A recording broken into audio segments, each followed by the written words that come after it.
Assalamualaikum students, hope you all are well. Today our topic is basic operation of computer. This topic is on page number 28, chapter number 1.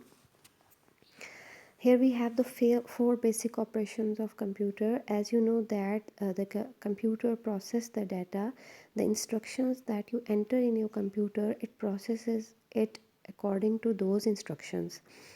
So it has to follow some processes that according to those processes it do the calculation. For example, the first is basic operation of computer. The following four basic operations are performed by the computer. If you look at this picture, your figure, we have four operations here.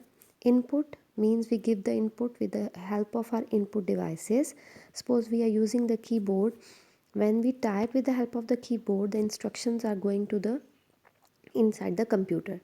So then we have the processor will do the process, that is your CPU.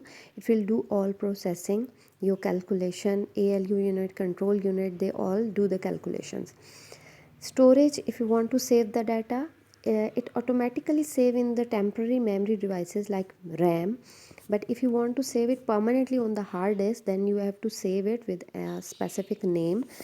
After storing the data, it will send the data, your result, your information to your output devices, and those output devices are your monitor or printer or speaker even. So here we use the four operations: input operation, processing operation, storage operation, and output operation. So these four operations are basically used in the computer whenever we want to do any calculation, whatever we want to do with the computer. So these four operations are used, and these four operations are used by the computer. So first one is input operation.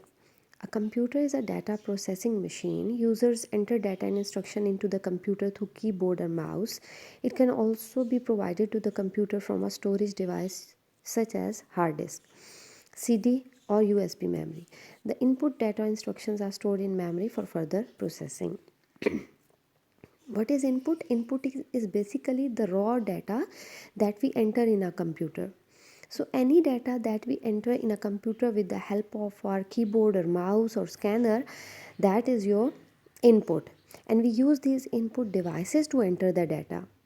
So input is basically the data or instructions, okay, that we give to the computer. Next is processing operation. Microprocessor, your CPU, basically it does all the processing in your computer. So microprocessor processes the data according to the instruction given to it. Microprocessor fetches the data instructions from the memory and stores it in the instruction register. In the microprocessor, in CPU, we have arithmetic and logical unit, we have control unit, and another thing is we have the registered here. Registers are the temporary memory areas that are used to save your data or instructions. So this microprocessor, it takes the data instruction from input devices and then stores in the register for temporary uses.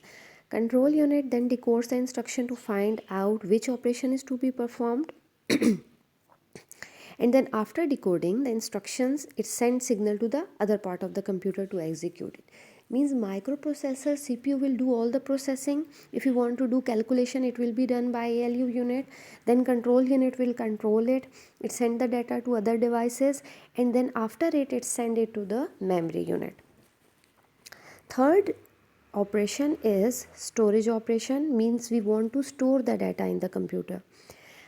After the calculation, the result that is produced by CPU or your microprocessor, then it is stored in the memory before they are sent to the output device or permanent storage device like the hard disk.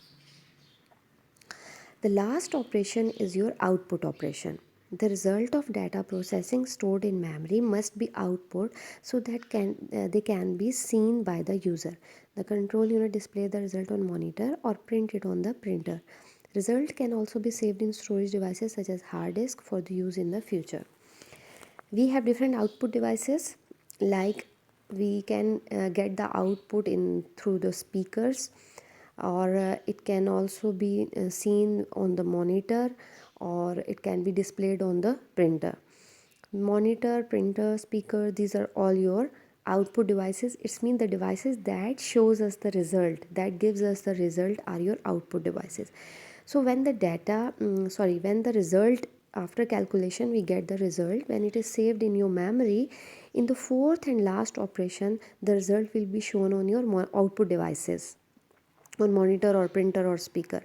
So these results they are stored, saved in your storage devices like hard disk. Okay, if you save it permanently on the hard disk, then you can use it anytime after you shut down the computer, means you can use it in the future. And when the computer will store the data temporarily in registers or in RAM, then when you shut down the computer the data will be lost. So it's mean that all the operations done by the computer, if you save it with a specific name, it will be saved in the hard disk permanently. So after storing the data, we get the result on our output devices. Those are the printers or monitors or speakers. So that these are the four operations: input, processing, storage and output operation. These four operations must be done by the computer. And this is also the answer of question number 3, long question, part 3. And the question is, explain the basic operation of the computer. So from the heading basic operation of the computer, you will start from page 28 until page 29. Before computer software, you will learn this question. Hope you understand this topic. Thank you.